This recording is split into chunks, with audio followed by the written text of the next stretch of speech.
How is it like, kind of like being like a boss of people and kind of having, has it been quite hard during lockdown with some of your staff and things? Yeah, there's been difficult decisions that have had to be made. Um, it's been very tough, kind of, as a nightclub industry or a nightclub business, I should say, Yeah. had no income um, within anything that we do. So unfortunately, we have had to make some redundancies, which is something that we really didn't want to do, but unfortunately, it was a necessity. It's always a challenge, I Yeah. think being a boss during difficult times like that. I think, it's a challenge being a boss even in good times. Mm.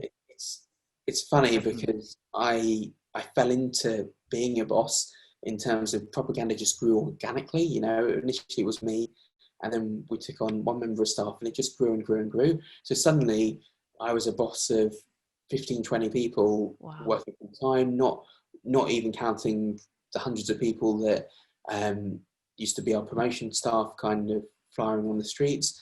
And it's never something that I had formal training of, because I started my second year of uni, and in actual fact hadn't really worked in big companies for other people, so I hadn't really had the experience of having someone else as a boss, and suddenly you're the boss of all these different people just because of the way it's grown. And propaganda very much started as a passion for me, and a bit of a hobby. It didn't start as this business opportunity.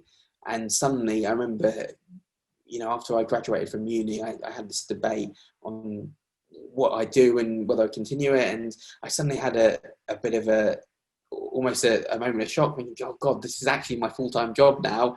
And suddenly it's become a lot more serious, and it's changed. It's not just something that I'm doing because it's fun and because I love it and because I love the music.